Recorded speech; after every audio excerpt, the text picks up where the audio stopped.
ప్రముఖ choreographer Johnny మాస్టర్పై లైంగిక వేధింపుల కేసు నమోదైంది. గత కొంతకాలంగా తనపై జానీ మాస్టర్ లైంగిక దాడి చేశాడంటూ 20 ఏళ్ల మహిళ ఫిర్యాదు చేసింది. కొరియోగ్రాఫర్ అవుట్డోర్ షూటింగ్స్లో తనపై అత్యాచారం చేశాడని అంటూ రాయదుర్గం పోలీస్ స్టేషన్లో యువతి ఫిర్యాదు చేసింది. 0 ఎఫ్ఐఆర్ నమోదు చేసి నార్సింగ్ పోలీస్ స్టేషన్కి రాయదుర్గం పోలీసులు కేసును ట్రాన్స్ఫర్ చేశారు. గత కొంతకాలంగా జానీ మాస్టర్ టీంలో యువతి కొరియోగ్రాఫర్గా చేస్తున్నది. వర్క్ ప్లేస్లో థ్రెటన్ చేసినట్టుగా, సెక్షువల్ అబ్యూస్ చేసినట్టుగా మాకు 0 ఎఫ్ఐఆర్ అయ్యి మాకు ఇక్కడికి రావడం జరిగింది. మాకు ఇక్కడ నిన్న మేము కూడా ఇక్కడ ఎఫ్ఐఆర్ చేసినాము. దాంట్లో ఇన్వెస్టిగేషన్ చేస్తున్నాము. యాజ్ పర్ ఇన్వెస్టిగేషన్ వచ్చిన ఎవిడెన్స్ని బట్టి ఫర్దర్గా ప్రొసీడ్ అవుతాము.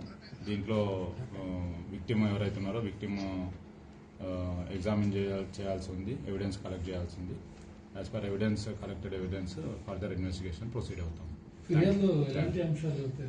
అదే వర్క్ ప్లేస్లో సెక్సువల్ అబ్యూస్ చేసినట్టుగా, తర్వాత థ్రెటన్ చేసినట్టుగా కంప్లైంట్ ఇవ్వడం జరిగింది. దాన్ని బేస్ చేసుకొని మేము ఇన్వెస్టిగేషన్ చేస్తాం. మీరు సంప్రదించే ప్రయత్నం చేస్తారా అటు జానీ మాస్టర్ కానీ లేకపోతే యువతి స్టేట్మెంట్ ఏమైనా రికార్డ్ చేస్తాం? అది ఇన్వెస్టిగేషన్లో భాగంగా చేస్తాం. ముందుగా ఎవిడెన్స్ కలెక్ట్ చేసుకొని ఆ ఎవిడెన్స్ బేస్ చేసుకొని ఏముందో ఫర్దర్గా ప్రొసీడ్ అవుతాం. జానీ మాస్టర్ను కాంటాక్ట్ చేసే ప్రయత్నం లేదు.